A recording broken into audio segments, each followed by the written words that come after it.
Welcome. Thank you for joining us this morning for the League of Women Voters annual Legislators send-off meeting. Delighted to see you all here this morning. Thank you for joining us. I just want to give you a few calendar items. So if you have paper and pencil, now would be the time to grab it. We have 3 exciting events coming up that I wanted to share with you. On Thursday, February the 11th, the League will co-host a virtual viewing of the film Overdosed. This along with a discussion with its creator, Mary Sue Connolly. This is a raw yet riveting look at the opioid epidemic in West Virginia. To register, please visit our website. And I think also the chat feature will have a link for the registration. This is being co-hosted by the Byrd Center at Shepherd University, again on February the 11th, Thursday evening. Another event coming up on the League's calendar, on Saturday, February the 20th at 10 a.m., the League will host a virtual meeting of the Jefferson County Commissioners. This event is a terrific opportunity to speak with our commissioners, much like we'll be speaking to this morning with our legislators. More information, again, is available on our website and our Facebook page. And finally, for League members and League members only, save the date. May the 15th will be our state convention. So all the state board members, all League members from throughout the state will be at the convention being held virtually. Our own Jefferson County will be hosting the event. More information will be placed on our website as the time draws near, but please save the date for May the 15th. I want to give a little background about this morning's event. For the past, several years, the League of Women Voters has hosted 2 regular meetings with our legislative delegation. The first, like today's, is a meeting which occurs just before the beginning of the regular legislative session. The purpose is to let our legislators know the issues which are important to us as they travel to Charleston to do the people's work. The second meeting occurs just after the end of the legislative session, sometime in the spring, so that the returning legislators can come meet with us again and tell us what they accomplished during the session. To facilitate meaningful discussion, we usually host these semi-annual meetings with a breakfast banquet. Sitting together and breaking bread is a great way to develop rapport and have meaningful conversations. Fortunately, this year, our time with the legislators must be distanced. However, I hope that this won't diminish this year's goodwill. The meetings have developed over the years and hopefully will continue to facilitate. Now, it's with great pleasure that I would like to introduce to you our panelist for this morning, Delegate Wayne Clark. Good morning. He represents the 65th Delegate District covering the greater Charlestown and Ransom areas. Delegate Paul Espinosa, good morning. Morning. Thank you. He represents the 66th Delegate District covering the southern and western portions of Jefferson County, including the areas of Middleway and Ripon. Delegate John Doyle, thank you. He represents the 67th Delegate District covering the northern and eastern portions of Jefferson County, including Shepherdstown and Bolivar. League member Dixie Dunn, she's our moderator for this morning. She'll kick off by asking the panelists questions which have been generated by League members. And this will take approximately 30 minutes or so. And thereafter, she will invite the audience to feel free to employ the raise hand function on Zoom. She will recognize you, your mic will be unmuted, and she will welcome you to address our panelists. Thereafter, your microphone will be muted again. So without further ado, I give you Dixie Dunn. Thank you, Dixie, for moderating today. Well, thank you. And it's a pleasure. And I want to thank our guests for attending. Okay, the first question is, and then this would be for all 3 panelists. During COVID shutdowns, NASA has provided pictures from space showing locations from all over the world, the impact just 2 weeks had on our planet. A decrease of 7% pollution alone. This is a positive impact for our environment. What will you do as our elected officials to move West Virginia into the direction of renewable energy, creating well-paying jobs, helping us be part of what is happening globally as countries fight climate change? And that's the question.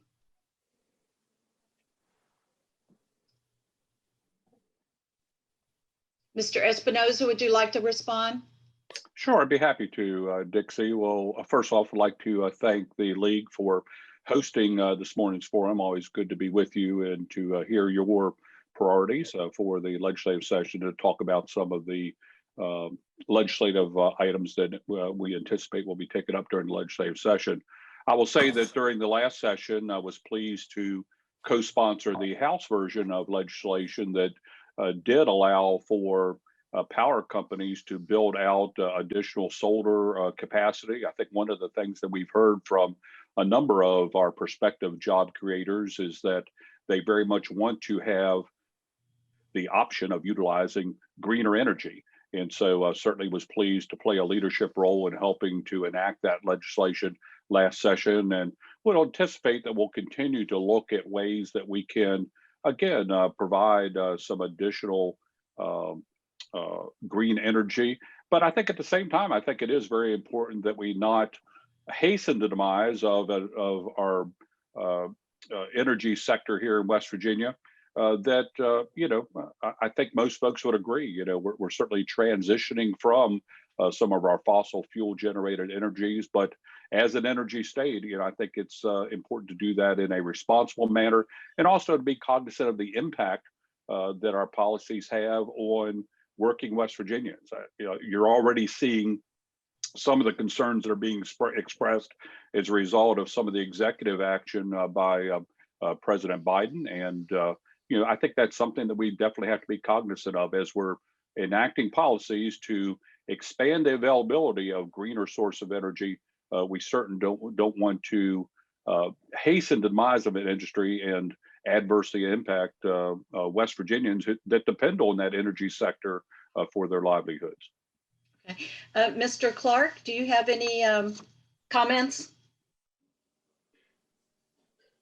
Sure, I'll briefly talk in regards to one of the great things that Jefferson County that we're seeing is we're seeing new solar projects coming in that obviously are going to help lower emissions. I agree with a lot of things that Paul said. We got to be cautious about the fossil fuels here in West Virginia, coal, natural gas, because they're such important economic drivers for the state of West Virginia. But I am excited to see, solar panel farms coming into Jefferson County that are going to help with that. Okay. Mr. Doyle, do you have any comments? Sure, Effie, thanks. It is interesting. Paul mentioned that we shouldn't try to hasten the demise of industries like coal and natural gas. I actually think we've been guilty of the opposite problem. We pay too much attention to trying to prop those industries up. They're dying, and the coal industry is almost dead. What we need to do is focus on things like what's called a just transition, which our neighbor Kentucky has been very successful at doing, figuring out ways to transition the employees in the coal industry to things like factories that manufacture solar cells. I also, that is one thing we need to do. Personally, I'm going to be sponsoring a bill called Power Purchase Agreements. This bill actually was sponsored in the Senate last year by Senator Charlie Trump, and it ended up not passing. We did not have a House version. We will this year. I'm working with Delegate Evan Hansen on that, and so we'll have that introduced fairly early in the session. What this does is enables individual citizens to essentially get a break on their utility bill for installing solar panels and really other kind of energy saving devices. So those are the kinds of things that I think we need to do. Okay, thank you. Next question, and this would be for all three, and I'll let Mr. Clark go first. What will you do to encourage social studies, such as U.S. history and civics education in the school system?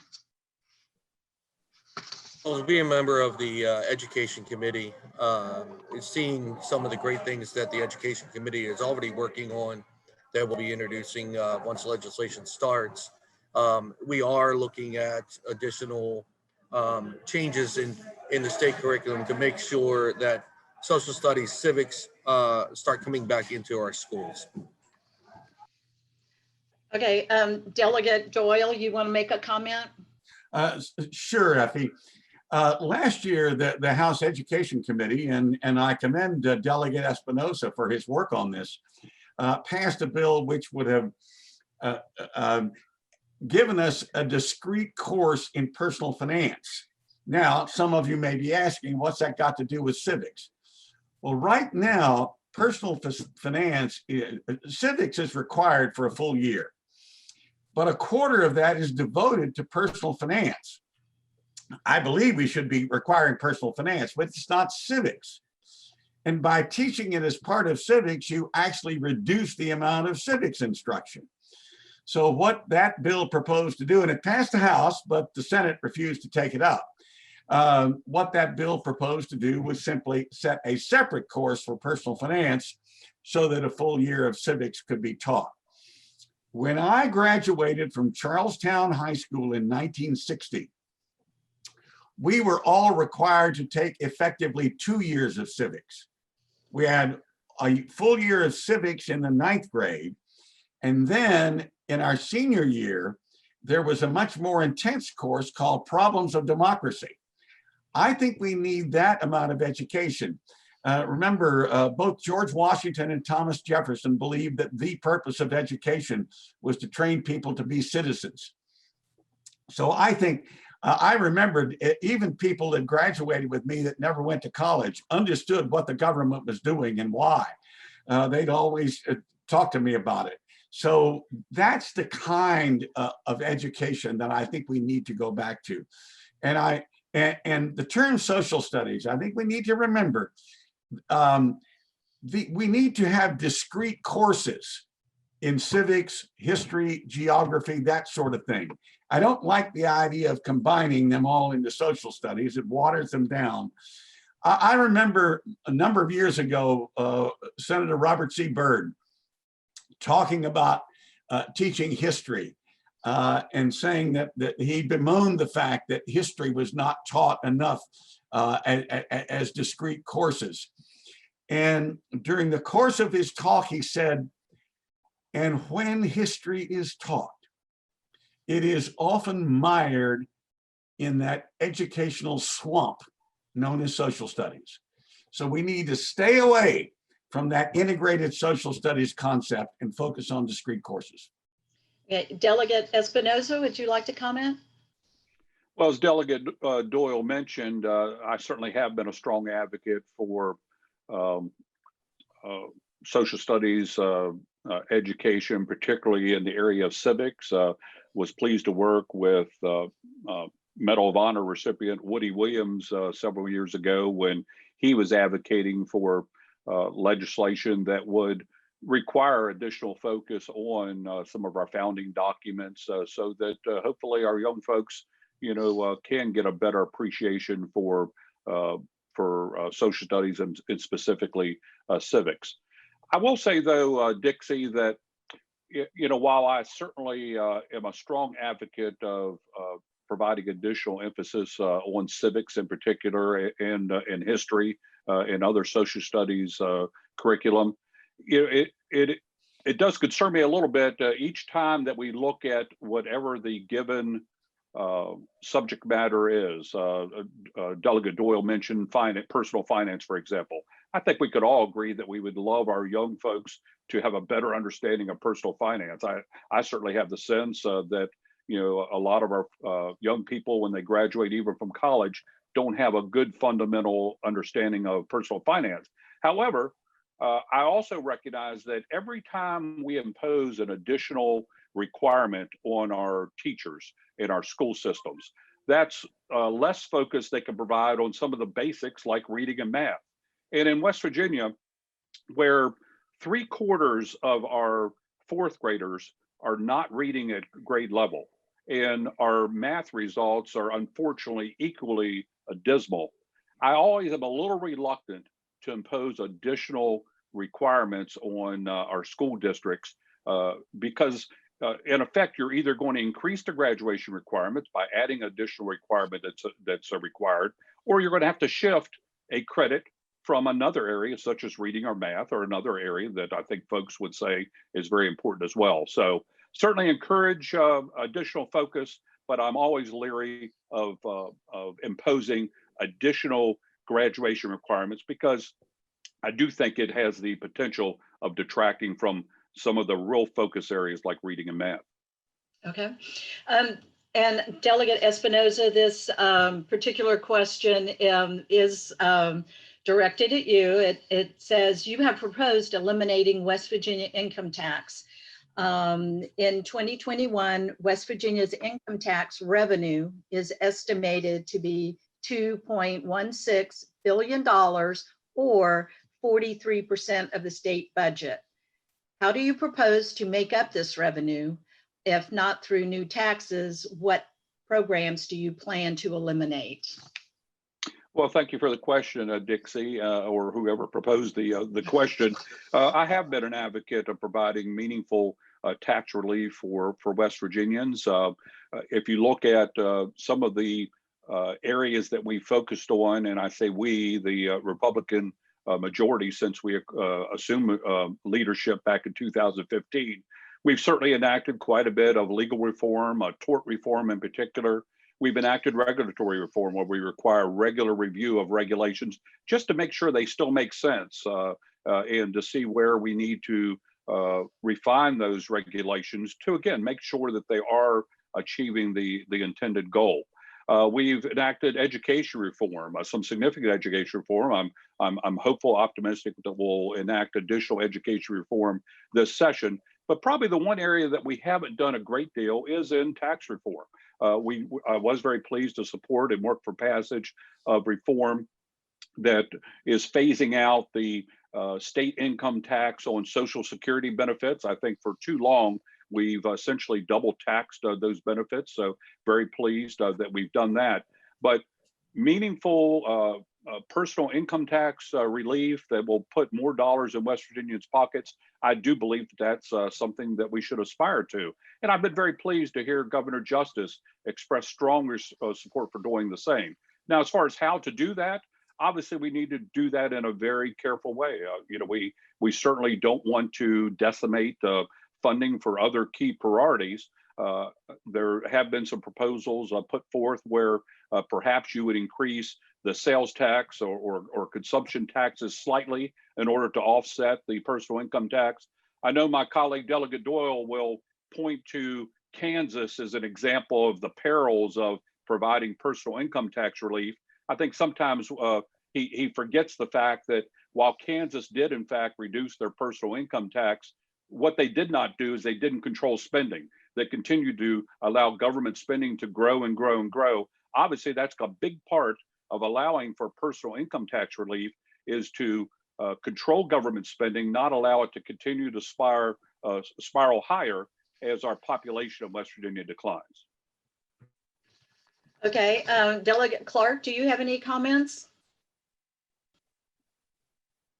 Sure. I mean, currently right now, like Paul said, this is a proposal that we're working on, so we can't give a lot of information out about what's going on, where we're going to, shift money, shift funds and all that. But what I want to pay attention to is this gives West Virginia an opportunity to start actually growing in its population. Obviously, everybody knows that West Virginia has been an exporter of people for the last few years. If this is successful, we're going to see people moving into the area and into the state, bringing businesses into the state, and it's going to benefit everybody if we get everything right. So I don't want to give a lot of information about it. We're still working on it in committees and everything, but if we can do this, we're going to see a benefit statewide. Okay. Delegate Doyle, do you have any comments? Sure. Nobody moved to Kansas because they did away with the income tax. This is not the way it works. People move places where there are good jobs, and there are good jobs in places because you have a well-educated workforce. This requires money.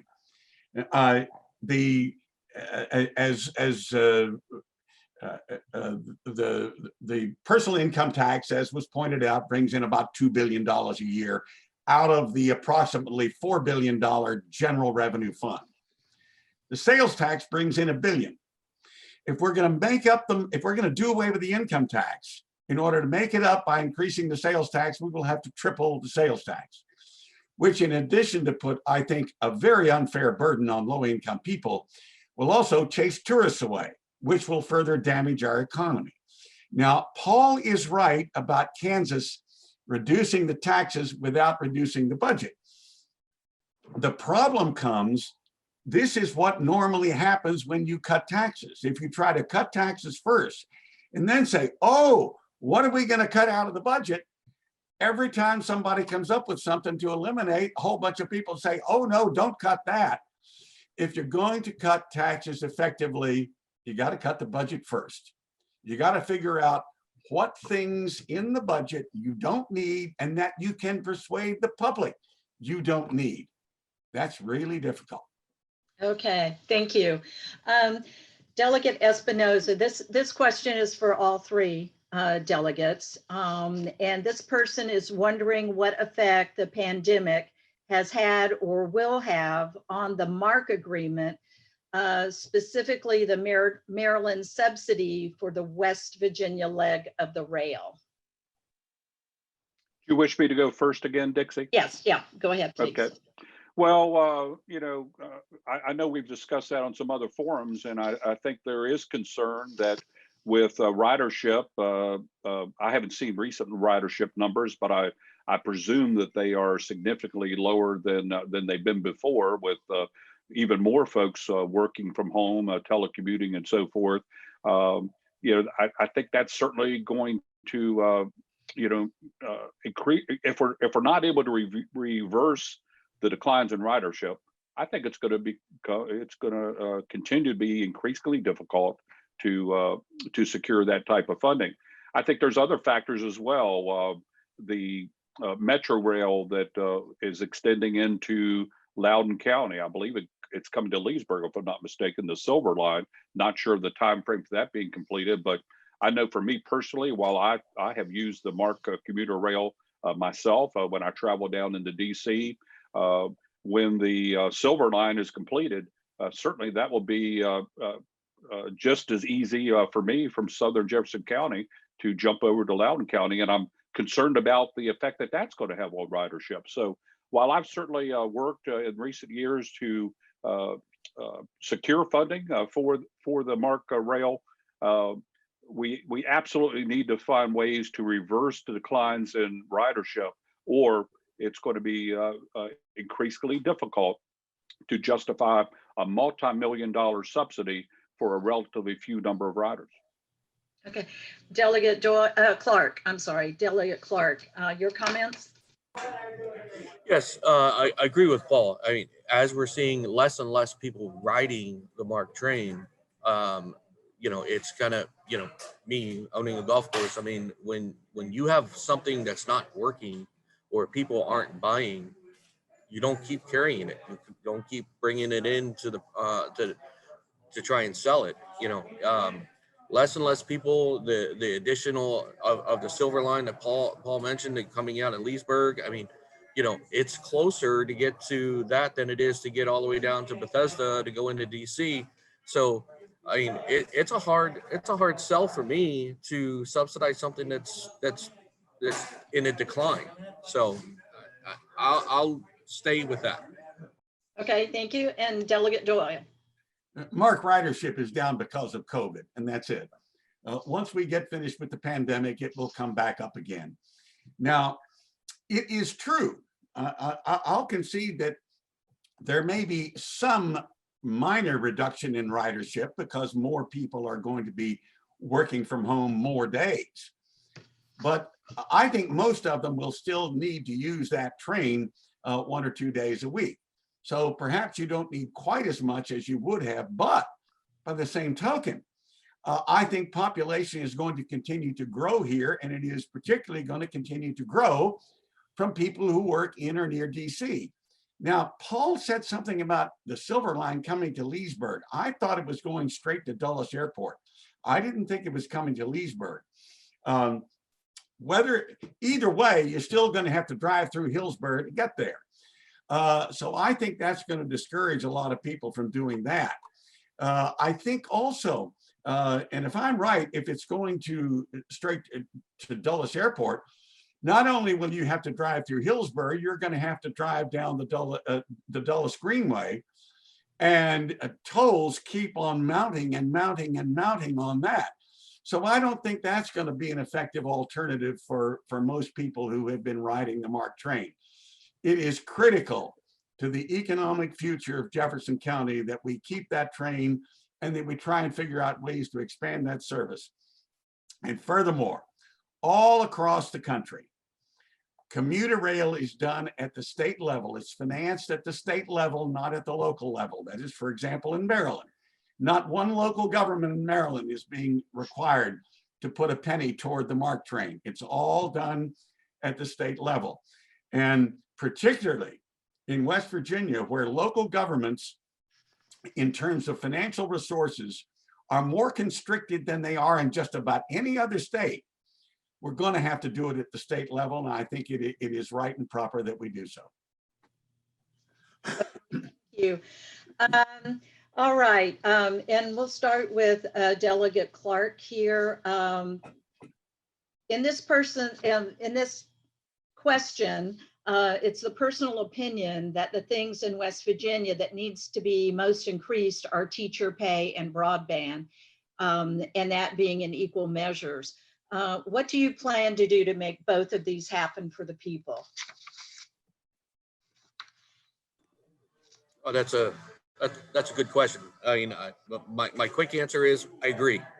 So wife's a teacher, teacher pay has to be increased, and we have to look at how do we do that on a county level.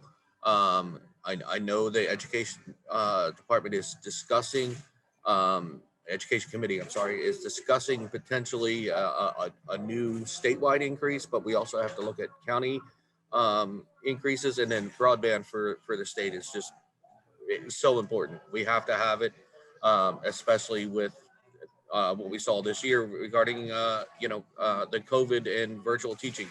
Virtual teaching is going to be around for a long time, and making sure that kids who are home on snow days. I mean, Monday, as an example, we're looking at a snow day here in Jefferson County, and likely it's going to be a virtual day. So making sure that everybody in West Virginia has access to the internet so their kids can learn. Okay, Delegate Doyle. There is no way to increase teacher pay if we do away with the income tax. It just can't be done. I think in terms of broadband, in order to get West Virginia up to where it needs to be, we need to spend about $1 trillion from somewhere. We're getting less than half of that from the federal government. So where is the money going to come from? These are things that we have to wrestle with. I just think the idea that we can cut taxes now is nonsense. Okay, and Delegate Espinosa. Well, first, I would note that over the last several years, the legislature has enacted a host of pieces of legislation aimed at expanding broadband. Certainly we recognize that we're way behind where we need to be in broadband. We've enacted legislation to allow wireless providers to more easily connect to facilities, particularly in municipal areas, but other areas as well, where we've heard reports from wireless providers that it was difficult to get the needed approvals from the incumbent providers to attach to their facilities. We've enacted legislation allowing for co-ops to be established so that if a county or a municipality or a village wants to establish a co-op, they could do so. And other legislation to, again, enhance competition, because I think that's a big part of providing better broadband is providing greater competition. am very pleased, and I have to commend our two United States senators in particular, Senator Capito and Senator Manchin, for their advocacy for West Virginia receiving broadband funds to expand broadband, particularly in rural areas. Was pleased that we have received several $100 million. I think the most recent grant for broadband, joined with a number of my colleagues expressing concerns about the incumbent provider here in West Virginia that recently declared bankruptcy, just wanting to be very sure that they can perform under that grant. But still, that certainly has the potential for providing enhanced broadband through West Virginia. As far as teacher pay, certainly was pleased to play a leadership role in helping to enact the two largest teacher and public employee pay raises in state history, but importantly, without raising taxes. We were able to do that by growing our economy. And frankly, I think in order to continue to enhance teacher pay, I think it's going to require that we grow our economy. We cannot continue to, lose pace with our surrounding states in teacher pay by having a stagnant economy. We have to take steps to continue to grow our economy. Fortunately, despite the pandemic, our financial situation in West Virginia actually is reasonably good. We're actually ahead of revenue estimates. And to the extent we're able to continue to grow our economy, I think once we get out of the pandemic, then certainly I would support continuing to provide more competitive pay, particularly in the area of locality pay. I think while we did pass some legislation back as part of the comprehensive education bill that does provide a form of locality pay, I think it's more important than ever to make sure that we're able to compete here in the Eastern Panhandle and other growth areas that are seeing too many teachers travel across the borders for better pay. Right. Okay. Delegate Doyle, did you have any comments? I thought I did. Oh, sorry. Okay, great. Okay, one thing I do want to ask here is because right now we're in the pandemic here, and this would be for all three of you. And we'll start with Delegate Clark. What do you plan to do? Is there anything you can do as state level representatives in regard to the pandemic? Speed distribution of the vaccine or anything at all? To be sure, West Virginia is getting all kinds of praise for speedy vaccination for seniors. Is there anything else that can be done? I do have to say, I'm not an expert in this. I think the state is doing a great job getting the vaccines out and controlling everything. So I'm gonna say I'm just not an expert on this to give you a solid answer. Okay, thank you. Delegate Espinosa. Well, as you noted, Dixie, certainly West Virginia has been commended for its approach to the vaccination program, and I think from everything that I understand at this point, it's not really a matter of the infrastructure that West Virginia has quickly assembled to provide for vaccinations. I think all indications are that West Virginians, I think the last number I heard, we have the infrastructure to implement a 55 county vaccination program that would dispense somewhere in the range of about 125 million doses. 125. Let's see. That's got to be 125,000 doses. I apologize.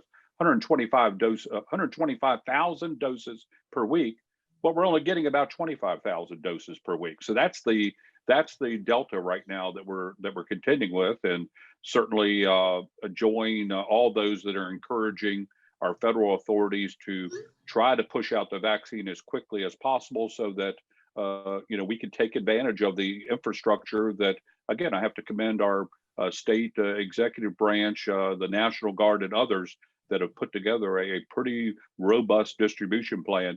Aside from that, Dixie, I would just say we need to encourage folks to take advantage of the vaccine when it's available. Yeah, I have heard reports of where, at least initially, and I think it's perhaps understandable, some folks that were eligible for the vaccine, some of our educators, for example, initially declined to be vaccinated. Now, on second thought, I think some of them are saying, hey, I think I'd like to have that vaccine after all. And so we need to continue to encourage folks to take advantage of the vaccine as it does become available.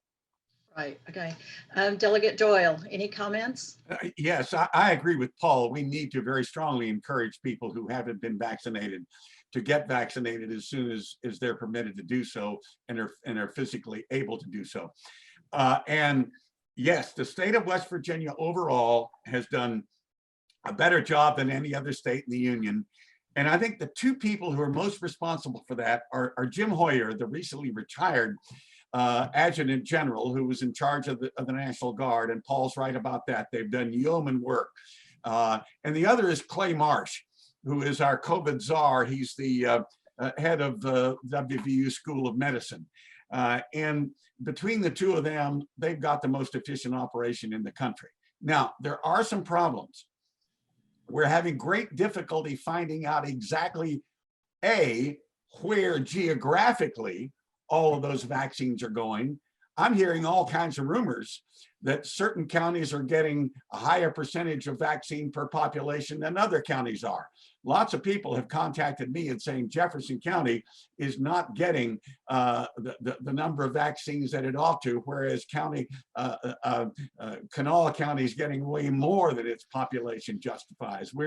Jefferson County is just about 1/3 the population of Kanawha County.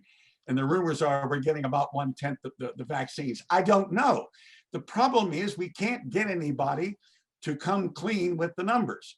The same is true about demographically. How are we doing in terms of minority communities getting vaccinations? Nobody will tell us. We do need to know these things. But again, even with those problems, we're doing better than any other state. Okay, thank you. This Delegate Clark had to step away for a few minutes and he will be back to join us.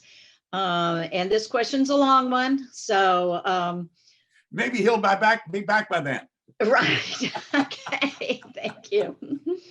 Okay, in the last legislative session, Senator Rucker and Delegate Doyle introduced a bill to make two basic changes to current law. The first one is to transfer jurisdiction of election contests from the town council and county commission to the circuit court. And the second one is to expedite resolution of election contest. This month, the League and the State League of Women Voters have endorsed those principles.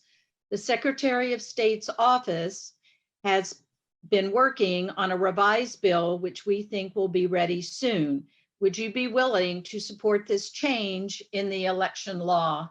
And Delegate Doyle, I'll let you go first. No, certainly. I supported it last time, and I was kind of surprised when there seemed to be opposition, and I wasn't exactly certain the nature of the opposition to it. I'm not concerned so much with exactly what we replace this with. I just don't think that if you're going to appeal the result of an election, you get turned. If somebody overturns an election, that your appeal goes to the same people that overturned it in the first place. That's like if you're in court and you have a judge trial and the judge finds you guilty, and your appeal is to the same judge that found you guilty in the first place. I just think that makes no sense. Okay, all right.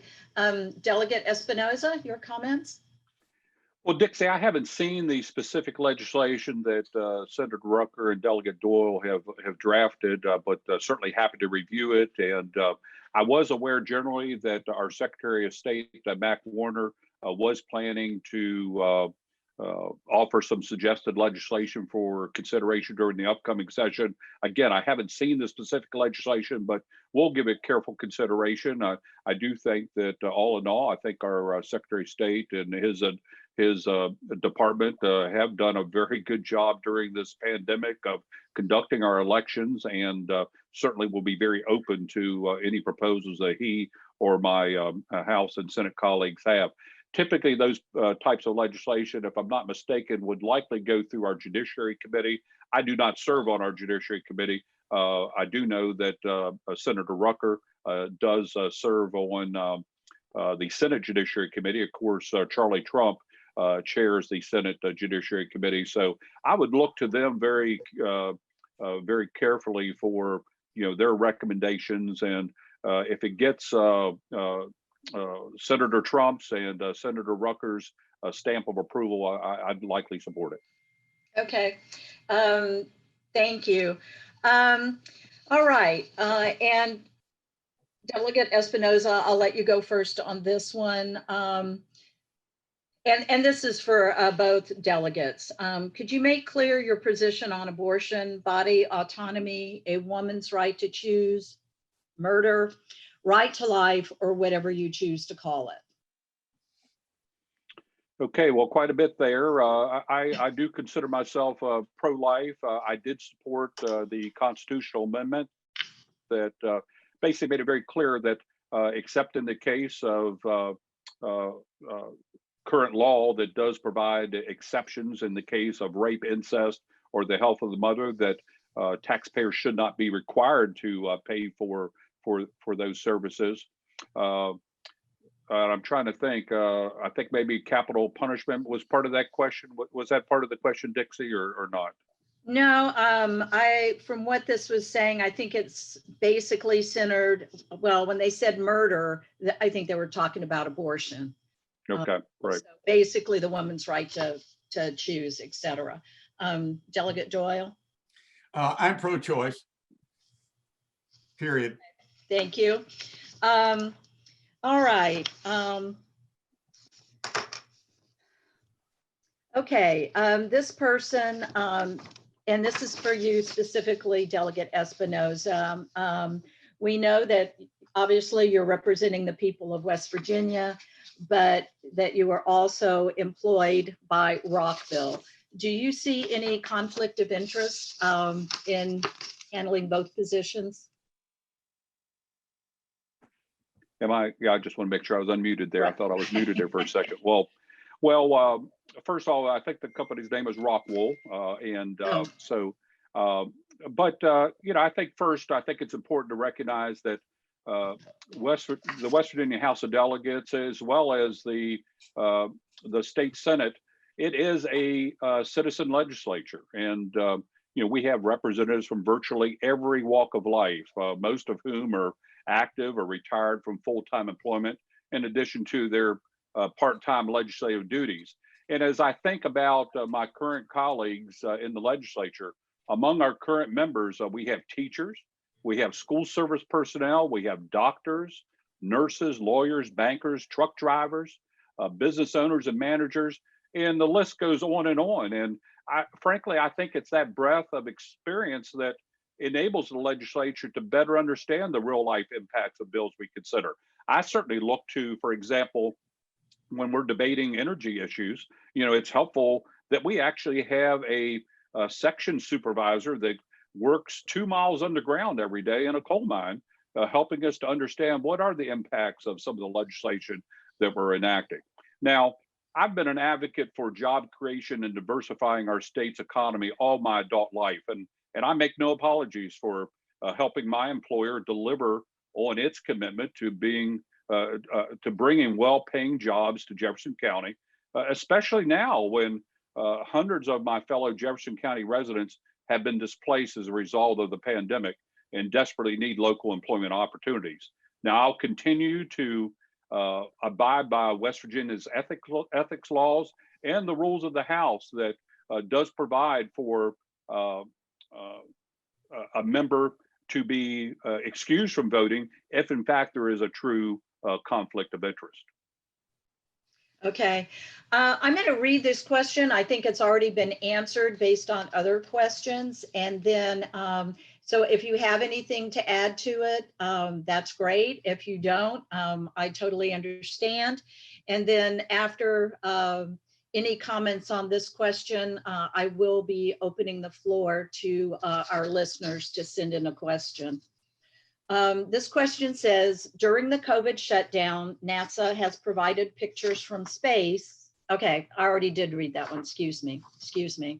Okay, so at this point, I will go ahead and open the floor to our listeners if they have any questions that they want to direct to our delegates. So we'll wait here just a couple of minutes to see if there are any questions coming through.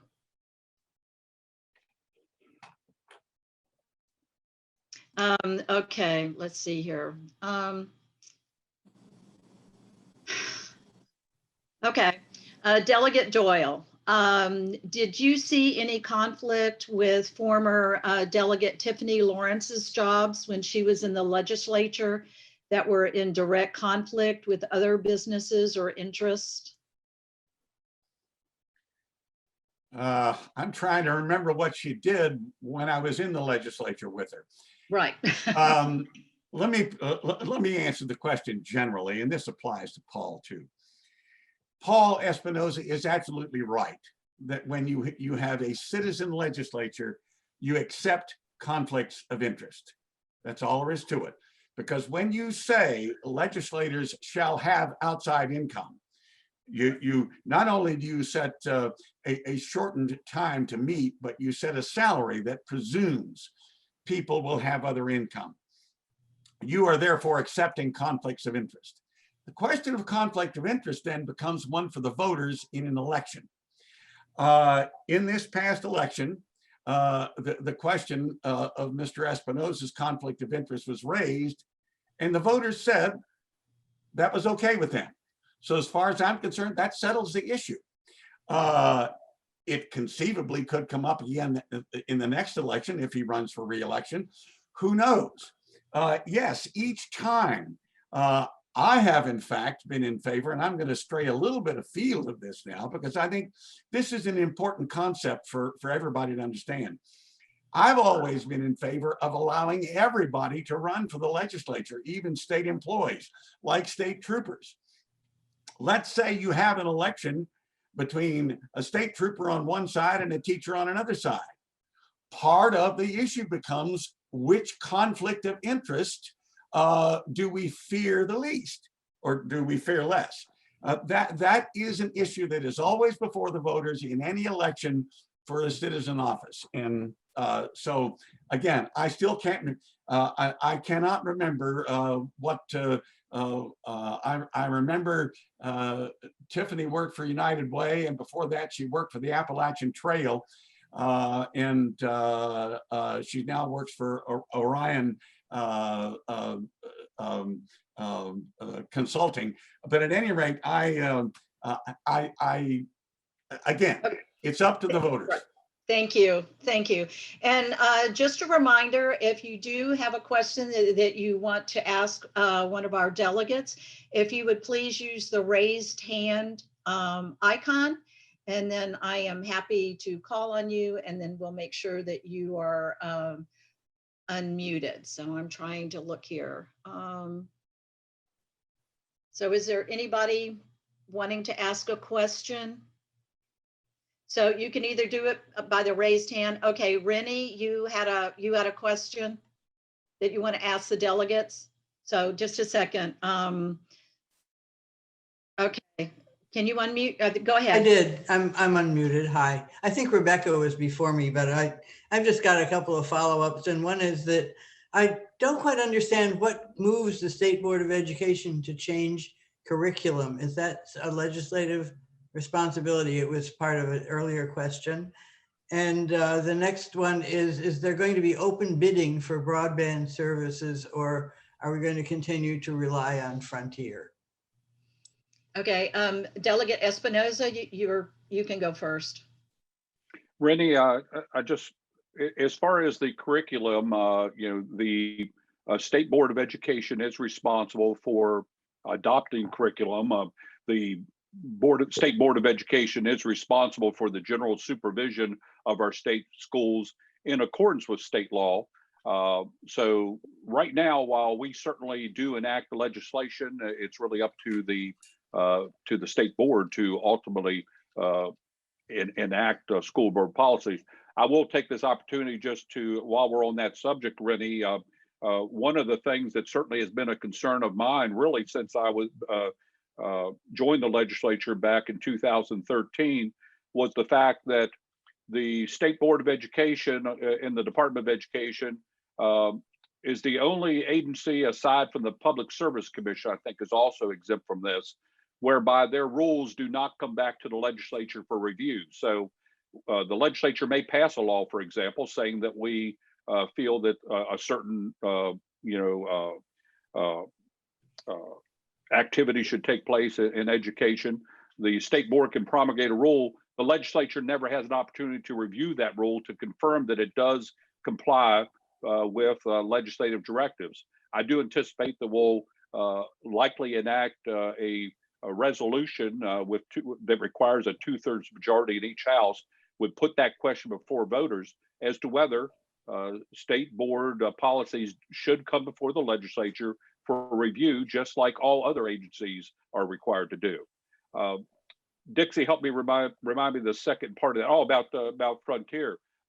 I share your concerns about, kind of putting all of our eggs in one basket with a provider that's recently declared bankruptcy, and join my colleagues on the Technology and Infrastructure Committee, on which I serve, in a letter basically questioning just that and ask them to be carefully scrutinized. Now, that was a federal grant program where that I referenced a little bit earlier, where I think $200 or almost $300 million was awarded, I believe, to Frontier as the winning bidder in that particular case. But that was a federal program that was solely at the discretion of the FCC to award that.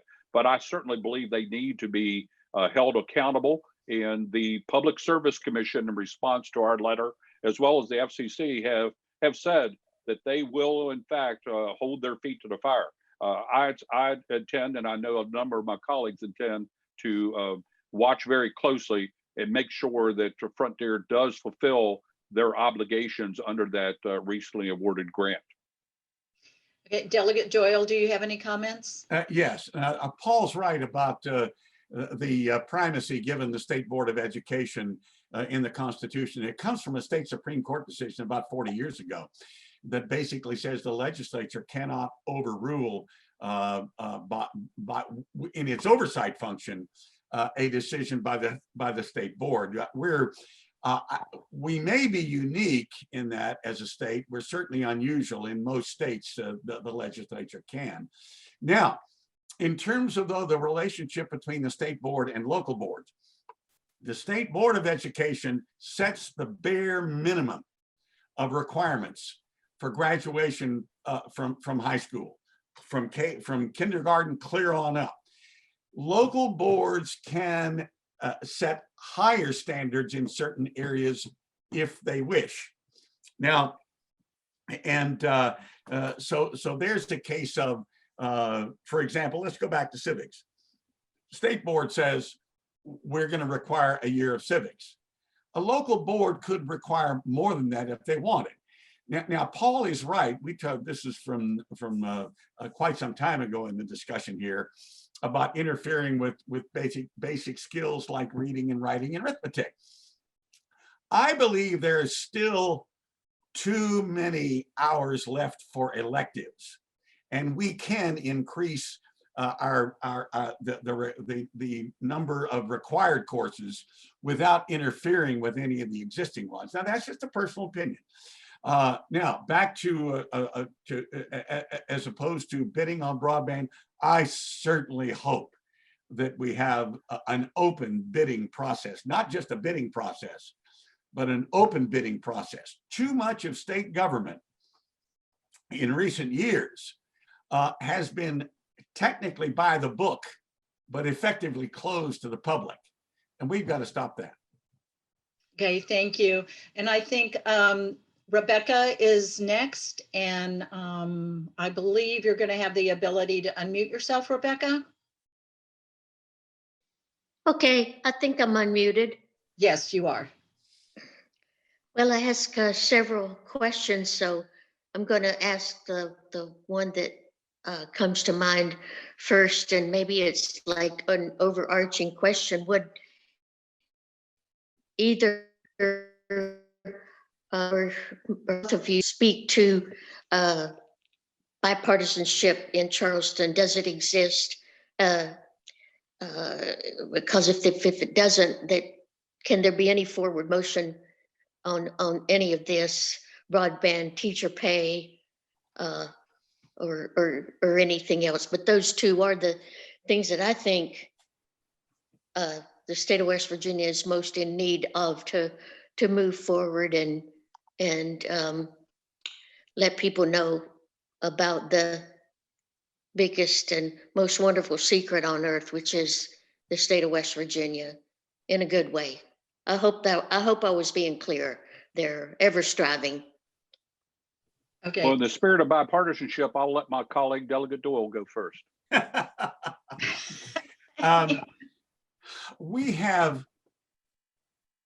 There is more of a spirit of bipartisanship in our legislature than there is in the Congress. Now, that's a pretty low bar. On the other side, though, I have noticed over time, just as has happened in the Congress, bipartisanship has deteriorated.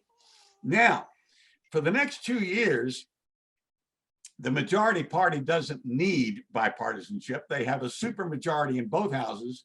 They can do whatever they want. They don't need any one of us 23 Democrats in the House or 11 Democrats in the Senate to do anything. Now, if they hold their caucus together. Now, there's the big if.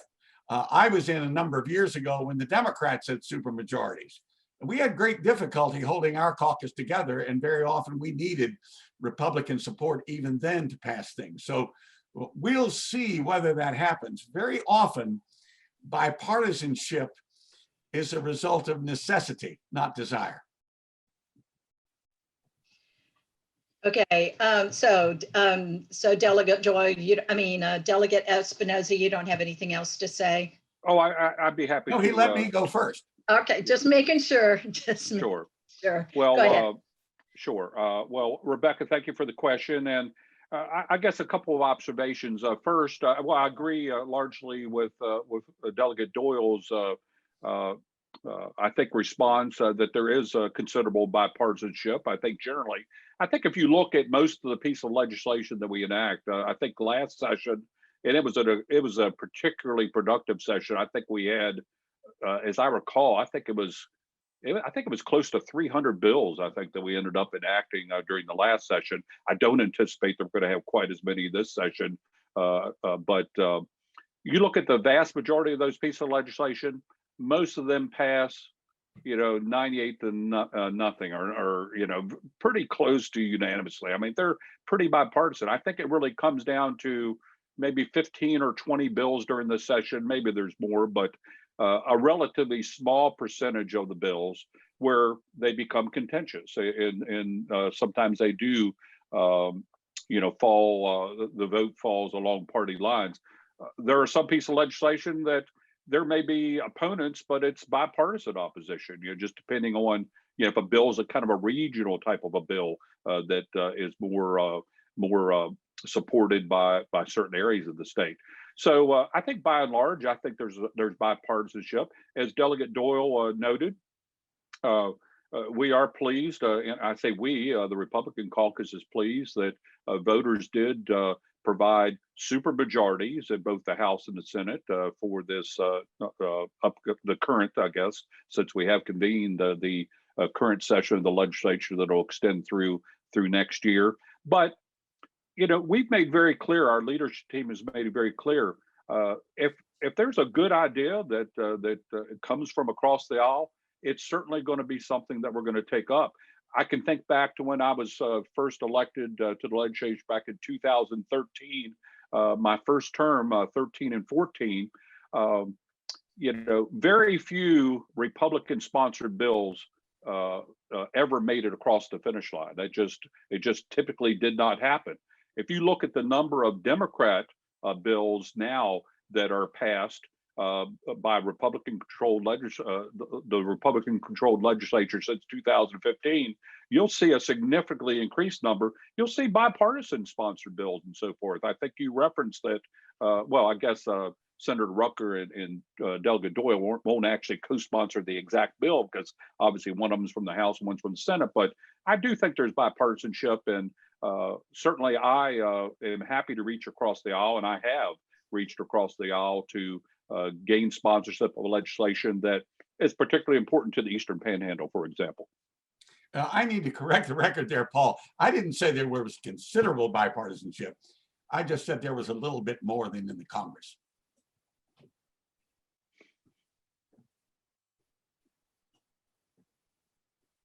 Okay, I believe we have a question from Amy. Amy, go ahead and unmute yourself. Yes, thank you. My question is for Delegate Espinosa. You brought up the issue of having a supermajority, and so therefore you don't need, Democrats to get bills passed. But with redistricting coming up, I'm kind of curious how you specifically will work to ensure that we won't have gerrymandering. After all, you're in there to represent all of the residents of the 66th district, not just to be a Republican. Thanks. Well, Amy, to be clear, I did not say that we didn't need Democrats. I think that was Delegate Doyle who made that observation. And again, I certainly do on a fairly consistent basis do co-sponsored legislation with my Democratic colleagues. The foster care reform bill, for example, one of the signature piece of legislation we enacted this past session was a bipartisan sponsored bill. So again, I certainly would not say that even though we do have supermajorities that we don't need the Democrats. I think you will see continued bipartisanship.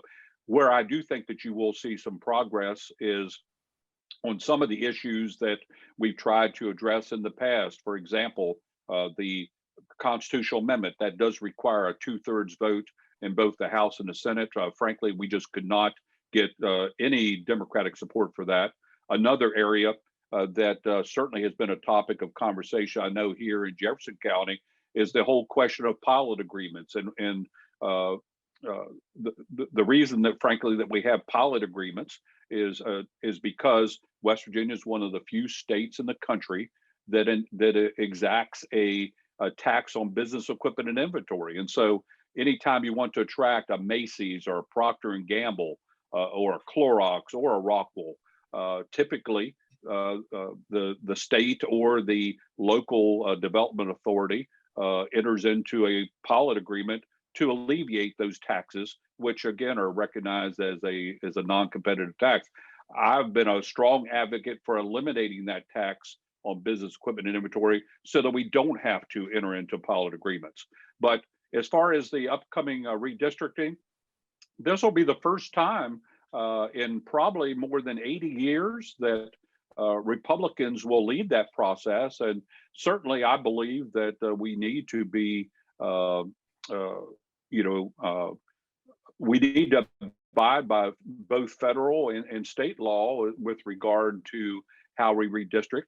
One of the things that I'm very anxious to participate in, or I'm excited about, is the fact that because of legislation that was enacted by our Republican-led legislature, I think 2 years ago, we will be moving to single-member districts throughout West Virginia.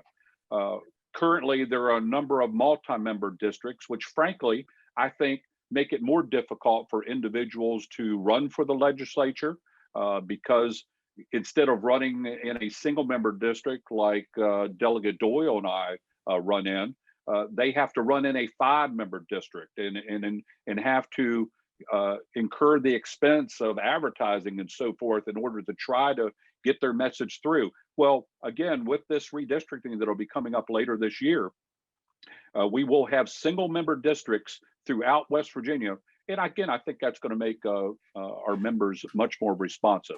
As far as gerrymandering, if you look up gerrymandering in the dictionary, you'll probably see my district, the 66th district. And I think it's no secret that my district, when it was drawn up back after the 2010 redistricting or after the 2010 census, it was really intended to try to include as many conservative precincts in my district, which again, that's been good for me, but it was done for the purpose of trying to safeguard Delegate Doyle's district and also Delegate Lawrence's district at the time. So I do think that we need to try to make districts as representative as possible and try to avoid gerrymandering. But, you know, I have to be frank, redistricting is a political process. I think anytime you have any activity that's undertaken by a political body, it's going to be a political process, but I am committed to trying to make sure our districts make sense. If I could weigh in on that, a couple of points in terms of the 2001 redistricting. And I was not on the redistricting or the 2011 redistricting. I was not on the redistricting committee then, but obviously everybody weighs in on that. Paul's statement that it was done to protect the other two districts is false. Some who were around then may remember the big fight was whether or not to keep the mountain together. If that had been done, Paul's district would have been even redder than it is now. Precinct 17, which is now is in the district that I represent, I insisted that it stay because I wanted all three districts to be as competitive as possible. The other alternative would have been the North Jefferson precinct could have stayed in the district that I represented at the time and do now. There's been an interruption, and that had that been done, I wouldn't be in the legislature now, I don't think.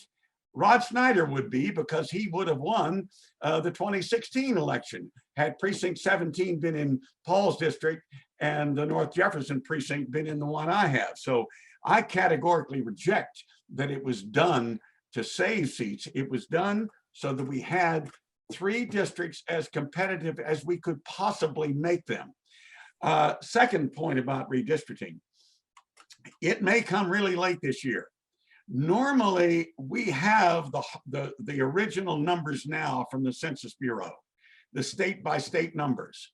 They're not going to come to us until they're now due by April 30th, 4 months later than they normally come. We usually have a special session on redistricting late summer, early fall. I remember in 2001, when I was on the redistricting committee, we were in Charleston when 911 hit. That's how I remember exactly what it was. So that's going to be difficult to do this year. We may not get the really granular numbers down to the census block until then. So the question is, how long are people going to have to look at these numbers before they sit down and say, okay, what makes sense to do this redistricting? I think it's entirely possible. I'm not saying it's going to happen. I think it's entirely possible the legislature may need to move the primary of 2022 later and move the filing period later, because the filing period actually begins a year from now by the law right now. We may not have the districts drawn in time enough for people to file. I just want to throw that out for people to be alert for. And incidentally, because the census was brought to a halt prematurely, before all of the enumerators had a chance to go out and knock on all the doors, there probably are going to be more lawsuits this year relating to the census than there normally are. So all of this, when we put all this in the mix, it's possible that we'll have to do everything much later than we usually do. Yeah. Dixie, if I could just add, John is right. The census data does look like it's going to be delayed. John, what I heard recently, I thought I saw a recent report that while I think some of the data will be available in April, as you note, the state level data that you also referenced probably won't be available until June is the time frame that I've heard. I think current plans, and again, this just kind of speaks to the process just for those watching this forum will be aware, current plans are to reconvene in special session, likely in the August, September timeframe is when that would take place. Again, we'll just have to see when we get the data and, like John says, see if we have all the information we need. But the full intent is to convene in special session late summer, early fall, so that we can complete our work prior to November, which, as John notes, is important so that folks can understand where their districts are, can establish residency, and understand where they may want to file for election. Thank you. Okay. Yeah, Thank you, Paul, Delegate Espinosa. yeah, Paul's right about that, particularly because the Constitution says you have to live in your district for a year. So there are all kinds of deadlines we're up against. Okay, I want to move on.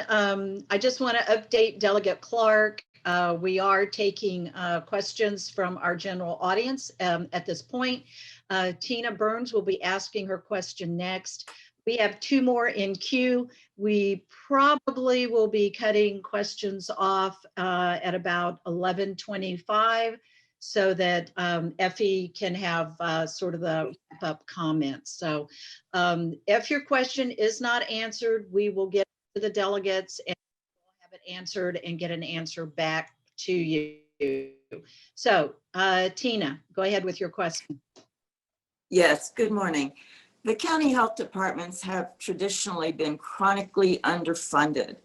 And it's certainly evidenced during this pandemic as our local county health departments are absolutely overwhelmed and have had to call on volunteers to answer phones and do a lot of other functions that the county health departments cannot keep up with. What measures will the legislature take to address funding for county health departments? Tina, are you addressing that to all three delegates? Yes, thank you. Delegate Espinosa, go ahead. Sure. Thank you for the question, Tina. As part of our annual, I guess it is our annual budget process, we do hear budget requests from various agencies, including DHHR, which is the umbrella under which any funding for our local health departments might fall. So we'll certainly look forward to hearing the budget presentation from the DHHR to understand exactly what they believe their fiscal needs will be for the coming fiscal year. We are certainly fortunate that there's been some significant CARES Act money in a number of pieces of legislation that have provided additional resources and have enabled us to provide some additional support for those entities. But we'll certainly look to the DHHR to help us better understand what are the specific needs, and would fully anticipate, obviously, that the governor's proposed budget that John and I will see for the first time when we resume the legislative session on February 10th, we'll anticipate seeing what the governor has proposed there. Delegate Clark, I don't want to exclude you, but I know you're the new kid on the block, but do you have any comments? I mean, I agree with Paul. I mean, once we see what is going on, everybody please understand that we're going to see so many different divisions of the state, that are going to have shortfalls because of COVID, and we're going to have some parts going to have surpluses because of COVID, because they were a little bit busier because of doing other things. So until we actually see the budget, we know we have the CARES money and there's been a lot of that money that's been allocated for the health departments So we should see something here in the next few weeks. Okay, Delegate Doyle? Yeah, this is, in my view, a reflection of a national problem, which is particularly acute in West Virginia, and that is a lack of understanding and attention to the question of public health. You know, we just have not paid enough attention to public health. We don't generally, and it really bites us in the rear end when we have something like this pandemic. It happened to our country 100 years ago with the influenza of 1918 to 1920. We didn't learn from that as a country. I hope we learn from that. I hope we learn from this pandemic. And in particular, I think West Virginia needs to focus on public health much more so than over the next few years, much more so than it has. Okay, great. Thank you. And Mary Sell, I believe you have a question for our delegates. Yes, can you hear me? Yes. Oh, my question was related to redistricting, particularly with the fact that it looks like West Virginia is going to lose a House of Representative member as a result of the 2020 redistricting, and that's part of the immigration and the loss of population. I think this goes further to the rural-urban divide and the fact that the perception that urban areas are receiving more COVID money. We are the last mile for the broadband. We have rural, to Tina's point, the rural health and the need for monies. How concerned are you that West Virginia is losing out as part of the redistricting process, and perhaps the focus on urban districts where it's somewhat settled that the enumeration included people outside of voting rights, aliens? I'm not saying good or bad. I'm saying that there has been a certain shift towards the urban populations, and certainly we have two strong senators. What about money for COVID and other issues with the fact that we're losing population and potentially a member of the House of Congress? I'll go first on that, but I'm not sure I understand the question. It sounds like it's got several different aspects to it.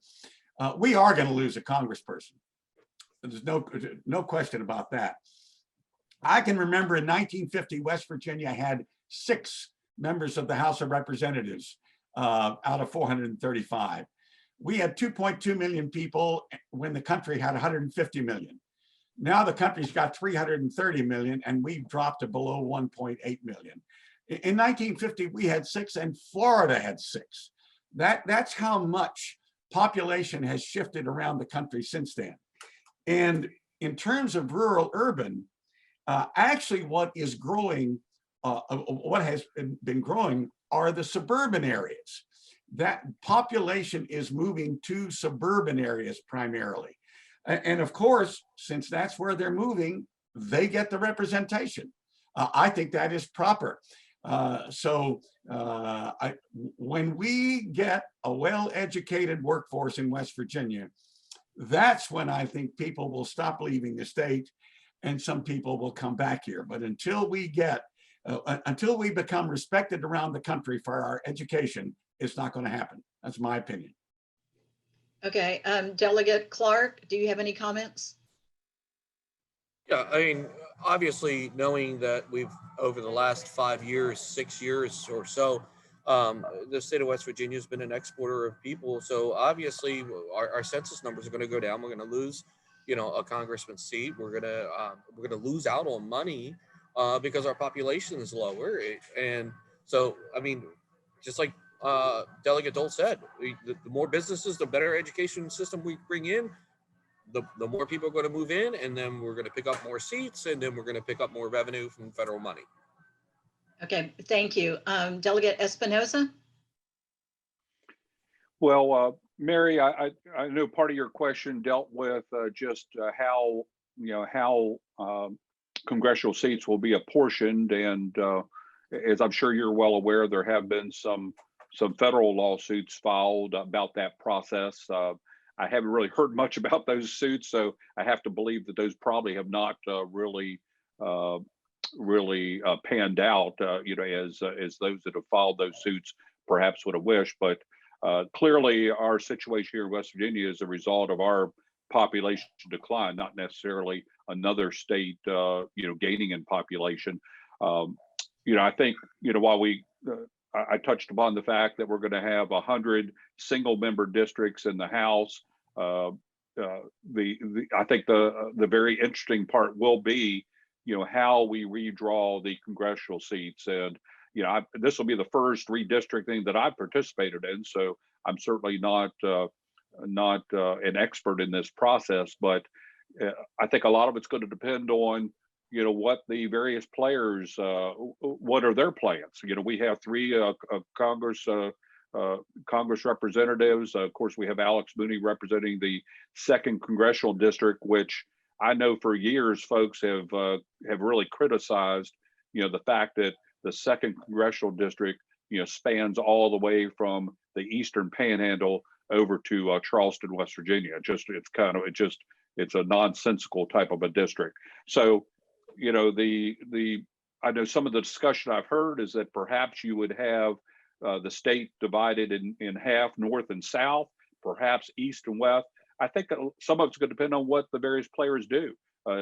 Congressman McKinley, he has toyed with the idea of a possible run for governor. I think if he does that, for example, I think it might make the map a little easier to draw, with him out of the picture. But I think that's really going to be, an interesting part. And I can't really say how all that's going to get sorted out. But obviously, those of us in the Eastern Panhandle delegation, Republicans and Democrats, I think will be working to help ensure that the congressional district that represents the Eastern Panhandle makes sense and provides the maximum ability to represent our interest in the Congress. Okay, thank you. And I have a question. Do you think that you're going to be able, that the three of you will be able to complete your work within the regular session? Because you did mention having a special session earlier, so just curious about that. And then Rebecca Phipps will be our last person to ask a question. So Delegate Espinosa, go ahead. Well, let me go ahead first there. That's Paul's been. John, why don't you go ahead first? Yeah, they pick on you too much, Paul. I'm not trying to show favorites here. I apologize. Yeah, it's I know you're not doing it intentionally, but it's been kind of like the same. It's like I'm hitting third in the lineup, every inning. The reference to a special session was for redistricting. Okay, got it. Every year, every 10 years, the legislature does that, simply because you don't get the numbers for redistricting in time enough to do them in the regular session. So that's that was really the reference. I will say this, and this is something that I'm hoping at some point West Virginia will address. It hasn't happened this year because of COVID, but every year I've been in the legislature, almost, we end up having several special sessions throughout the year. Now, sometimes it's because of an emergency. The governor calls us in and we have to do this, that, or the other. Other times it's because we didn't get our work done. I remember when we did medical malpractice reform, we didn't get it done in the regular session. We had a 40-day special session in which we were actually in session 25 days before we got it done. What I would like to see us think about doing is having a longer time in regularly scheduled session. Now, understand, I said regularly scheduled. I don't think we should be in session more than we are. But if we were to have a longer time in regularly scheduled session, in return for a much tighter limit on the number and length of special sessions, we'd end up being in session about, on the average, maybe 70 days or 75 around the year. But it would be more predictable for the members and for the public. So something like you can't have a special session more than a day unless 3/4 of the members of each house sign a paper saying it's okay, something like that. I do think that it would be better for the public and better for the members. And I think we might attract more people to want to run for the legislature if they had a better idea of the predictability of when they serve. But I apologize, I went way afield on that one from the original question. Okay, Delegate Clark, do you have any comments? No, I mean, the special session is for the redistricting, Okay. the plain and simple, yeah. Thank you for pointing that out. Delegate Espinosa, do you have a short response? Because we have one last question and then we need to start wrapping things up. So Sure. Well, I think it's actually a very good question. And because of the pandemic, I think what you will see this session is a very focused start to the session. Our Republican caucuses in both the House and the Senate, in cooperation with the governor, have outlined probably about a dozen or 15 priority piece of legislation, and you'll hear more about those as we finalize those in the coming weeks. And our focus in the first couple weeks of the session, when we resume on February 10th, is going to be to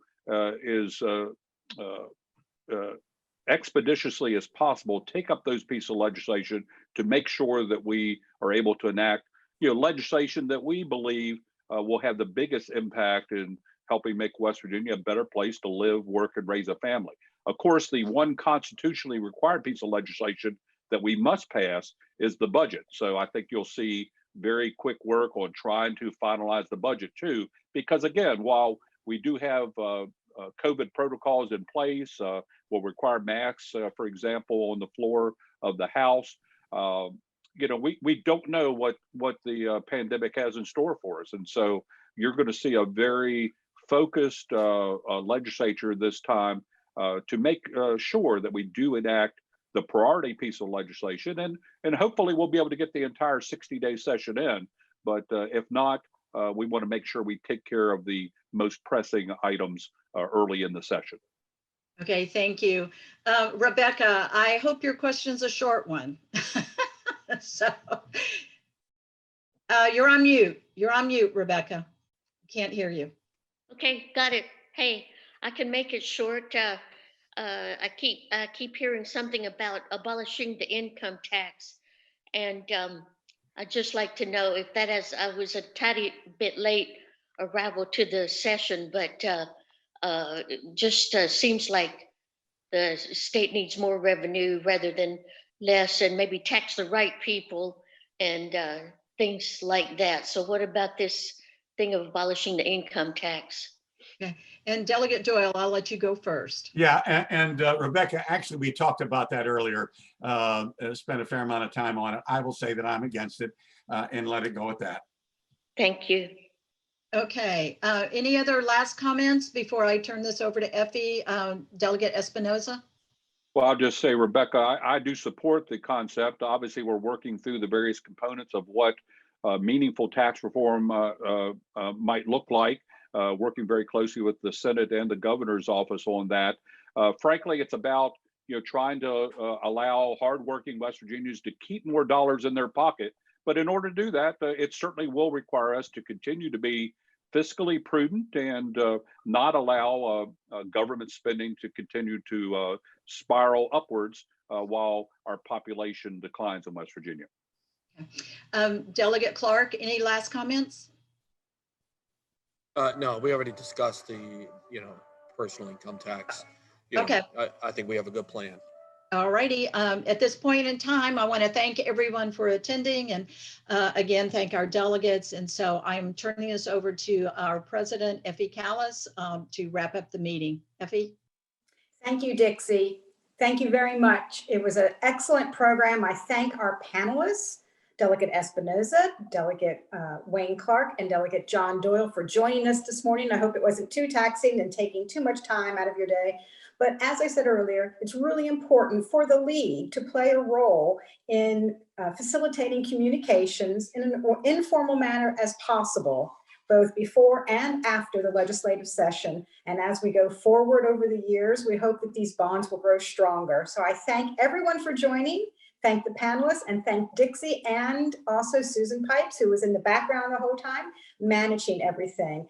Please check the chat feature. There are dates and links, information for upcoming league programs. I invite all of you to come, and then stay tuned to our website for our legislative wrap-up session, which will occur as soon as these gentlemen come back from the legislative session sometime in April.